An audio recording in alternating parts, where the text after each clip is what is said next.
বুঝতে পারতেছেন তো যে কি অবস্থা, জাস্ট মানে এখনো সেলিব্রেশনের ইয়েটা চলতেছে, হইচইটা চলতেছে।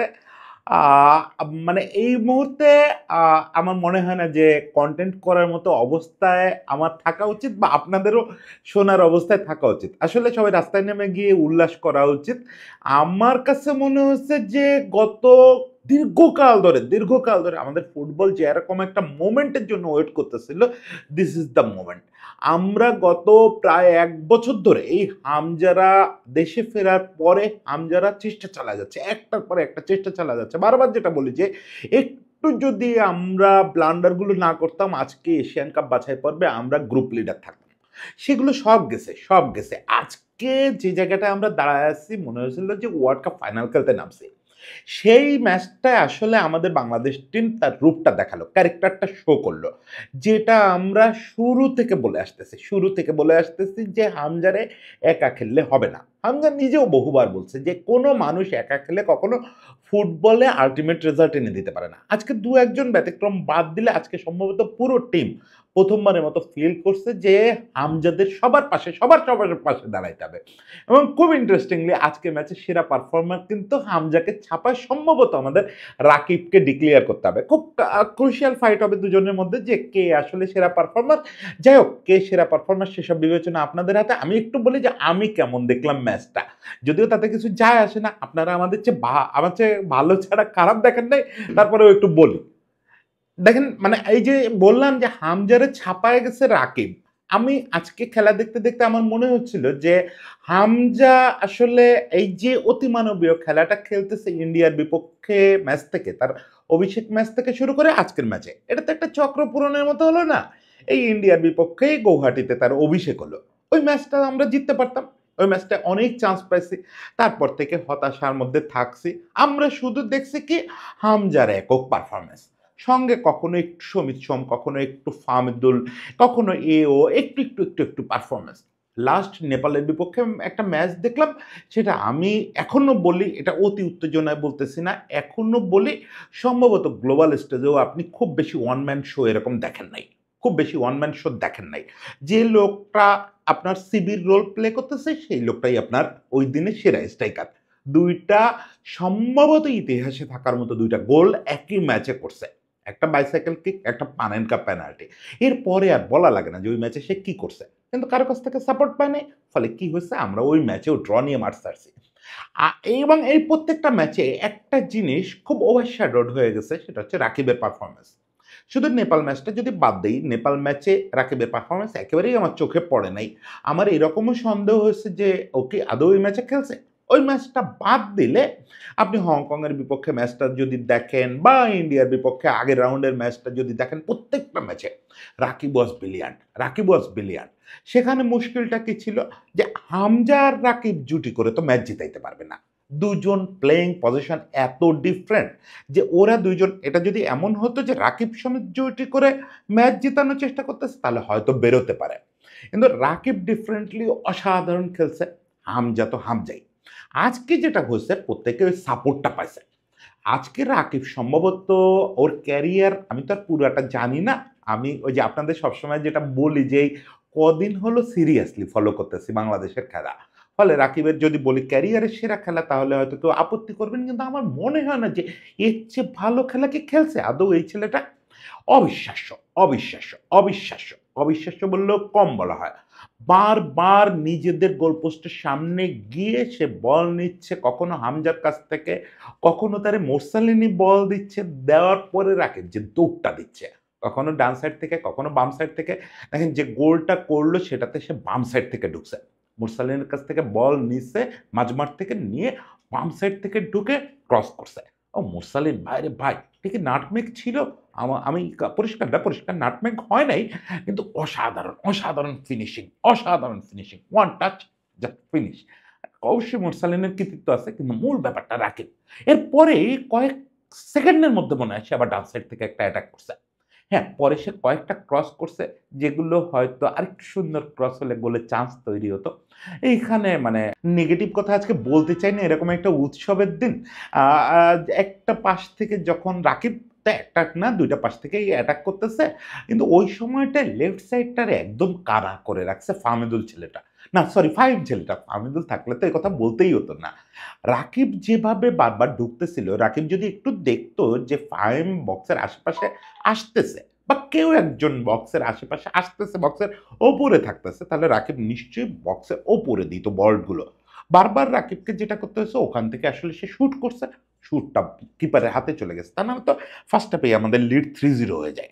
মিনিমাম 3-0 হওয়া উচিত। কি অবিশ্বাস্য খেলছে। আসল লোকের কথাটা আরো একটু পরে বলি।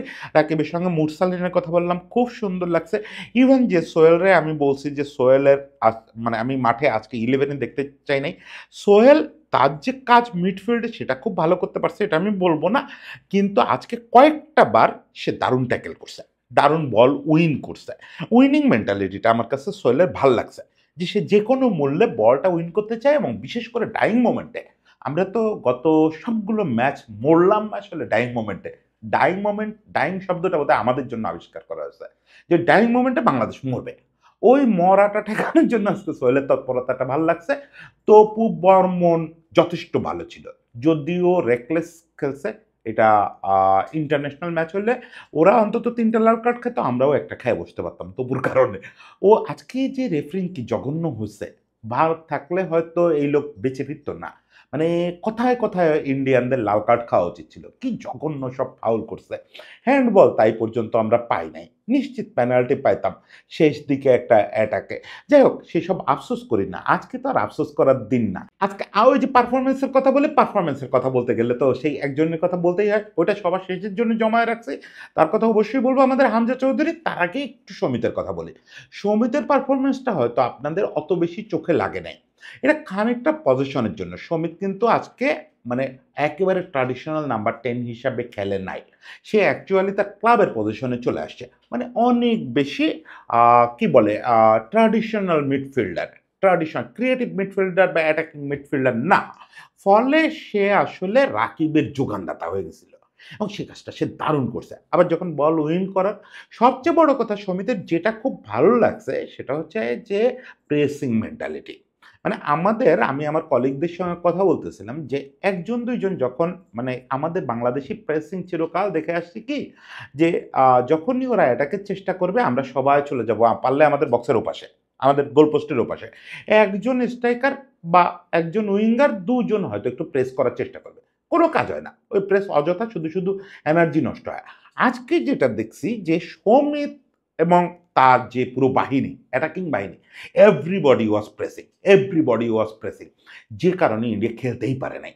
ইন্ডিয়াকে অ্যাকচুয়ালি আমাদের আজকে মিডফিল্ড এবং অ্যাটাক, এরা এমন প্রেস করে পাগল করে রাখছে যে ওরা আসলে প্রপার কোনো অ্যাটাকই করতে পারে নাই। যা অ্যাটাক করার আমরা করছি, এবং ওই জায়গাটা আমি সবচেয়ে বেশি সমিতের কৃতিত্ব দিব যে সে আসলে মাঝমাঠটা ধরে রেখে মাত্রাতিরিক্ত প্রেস করতে পারছে। এবং মূল ম্যাজিশিয়ানের কথা যদি বলি, মূল ম্যাজিকটা হচ্ছে আসলে আমাদের পেছন থেকে আজকে হামজার উপস্থিতি। আমি এটা অনুমান করছিলাম, এবং এটা অনুমান করতে আমারে লাগে না, যে কেউ আমারই লাগে আসলে, আমার মতো মূর্খই অনুমান করতে পারে বা যে কেউ অনুমান করতে পারে যে আজকে যেহেতু একটু বড় ম্যাচ, আজকে হামজা অফেন্সিভ ডিউটি তুলনামূলক কম করবে। তার মধ্যেও কিন্তু গোল প্রায় হয়ে গেছিল। রং ফুটে এক শট করে দিচ্ছিল বক্সের বাইরে থেকে। ওইটাই তো হাওয়া যদি একটু, ওই আমার এক কলিগ বলতেছে হাওয়া, হাওয়া, হাওয়া সব শেষ করে দিল। একটু হাওয়ায় কম বাঁক নিলেই তো ওটা গোল হয়ে গেছিল। আর রাইট ফুটে নেওয়ার সুযোগ পেলে তো নিশ্চিত গোল হতো।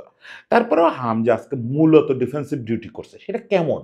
কতটা ডিফেন্সিভ ডিউটি আপনি আশা করেন একজন ডিফেন্সিভ মিডফিল্ডারের কাছ থেকে? তার নামের শেষে তো মিডফিল্ডার। সে তো ডিফেন্ডার না, সে তো সিবি না। এটা তো মাথায় রাখতে হবে। সে ডিফেন্স করতেছে বারবার লাস্ট ম্যান হিসেবে। ওই যে আগের দিনও যেটা বলছি, লাস্ট ম্যান ট্যাকল। তাকে লাস্ট ম্যান ট্যাকল করতে হচ্ছে। আজকে অন্তত ২ বার মিতুল মার্মা পোস্ট ছেড়ে কোথায় যেন চলে গেছে। আমি জানিও না ও কই থাকে, কি করে উপরওয়ালা জানে। একবার দেখি ওর নাই, পুরা বিটেন হচ্ছে বক্সের বাইরে। সে ওই জায়গায় পড়ে আছে, শেষ পর্যন্ত হামজা হেড করে ক্লিয়ার করলো। ওই যে আমি আজকে স্ট্যাটাসও দিছি বা অলরেডি আমাদের ডিএ স্পোর্টস এ কনটেন্টও গেছে যে হামজা আগের দিন আমরা বলছি যে কিপিং ছাড়া সব করে। আজকে মনে হয় ওইটা শুনে মাঠে নামছে। যে না, আজকে কিপিং করেও দেখাবো। হাত দিয়ে শুধু ধরার নিষেধ বলে ধরলাম না, বাকি তোর ফাঁকা পোস্টও আমি সেভ করে দিব। কয়েক সেকেন্ড পরে আবার একটা করতে হয়েছে তাকে। সেবার মাটিতে শুয়ে মাথা দিয়ে হেড করে বল ক্লিয়ার করছে। এই কাজই সারাক্ষণ করছে। কখনো মাঝ মাঠে উঠে ক্লিয়ার করছে, কখনো বক্সে বসে ক্লিয়ার করছে, কখনো লাস্ট ম্যান হিসেবে পোস্টের সামনে ক্লিয়ার করছে। হি ওয়াজ ট্রিমেন্ডাস এভরিহোয়ার এবং যখন ডাইং মোমেন্ট আসছে, আজকে ডাইং মোমেন্টে আমরা বাঁচছি কেন? দেখেন, আজকে ডাইং মোমেন্টে বাঁচার একটা বড় কারণ হচ্ছে সাদ আমার এক কলিগ বলতেছিল, "সাদ আজকে ব্লান্ডার করে নাই দাদা।" আমি বললাম, "সাদ তো ব্লান্ডার করার সুযোগ পায় নাই। কারণ সাদের পাশ থেকে তো আক্রমণই উঠতে দেয় নাই ওরা। আজকে তো ওরা খেলাই ওই পাশে রাখার চেষ্টা করছে।" আ সাদ জায়ান বরং আজকে একটু ফাম্বল করছে। জায়ানের আরেকটু ডিফেন্সিভ হলে ভাল লাগতো। যাই হোক, হামজারা যেটা করছে, হামজারা অনেক আগে বল উইন করে ফেলার চেষ্টা করছে। অনেক আগে এবং ডাইং মোমেন্টে যেটা বলতেছিলাম যে আগের দিনগুলোতে ডাইং মোমেন্টে আমরা বল নিয়ন্ত্রণে রাখতে পারি নাই। গত ম্যাচে তো হামজা ছিলই না ওই সময়টায়। আর বেশিরভাগ দিন সে যেটা ইউরোপে খেলে অভ্যস্ত যে ভাই লিড নিয়ে দিছি, আমি মিডফিল্ডার, আমি মিডফিল্ড সামলাবো। সে তো পরে বুঝছে যে কারোর উপরে দিন দুনিয়া ভরসা করা যায় না। যা করার আমাকেই করতে হবে। এটা বুঝছে আজকে এসে। আজকে যেটা সে ডাইং মোমেন্টে করছে, যে প্রতিটা মোমেন্টে আবার অ্যাটাক তৈরি করছে, আবার অ্যাটাক তৈরি করছে। শুধু হামজার কৃতিত্ব না, সবাই এটা করছে। লাস্ট বোধহয় আপনাদের ৯০ মিনিটের পরে ৬ মিনিট এক্সট্রা টাইম দিল। সব মিলে ৭.৫-৮ মিনিট খেলতে হলো। এই ৮ মিনিটই বাংলাদেশ কিন্তু অ্যাটাকের উপরে থাকছে। মানে এই সময় যদি একটু ঢিল দিত বাংলাদেশ, তাহলে মিতুল মারমা সম্ভবত আর ১টা-২টা খাওয়ায় দিত। সোহেল এক পর্যায়ে এসে মিতুল মারমারে হাতে ঘড়ি দেখাচ্ছে। আমার মনে হচ্ছিল ফার্গুসন বোধহয় মাঠে নেমে আসছে। যে বাবারে আমারে আজকের দিনটা বাঁচা, আজকে আমারে আর্মব্যান্ড দিয়ে নামাইছে। আজকে আর এই সময় গোল খাইস না। প্রতিদিন তোপ উদারে গোল খাওয়াস, এই সময় আজকে আমারে খাওয়াস না। যাই হোক, মিতুলরে বেশি বকাবকি করা যাচ্ছে কিন্তু he should be dropped. He should be dropped. এটার কোনো বিকল্প নাই। আপনারা কিপার খোঁজেন, আরো অনেক কিছু করতে হবে। সেগুলো আলোচনামূলক, গঠনমূলক কথাবার্তা পরে বলব। আজকে শুধু আ উৎসবের কথা বললাম। এখন আসলেই উৎসব করেন। ইন্ডিয়াকে হারানো এই মুহূর্তে আমাদের জন্য অনেক বড় ব্যাপার। অনেক বড় ব্যাপার। এটা আমাদের ফুটবলের জন্য খুব দরকার ছিল, খুব দরকার ছিল। সেই কাজটা করে দেওয়ার জন্য পুরা টিমকে ধন্যবাদ। আজকে আমরা একটা টিম গেম খেলতে পারছি। সবাইকে অনেক ধন্যবাদ।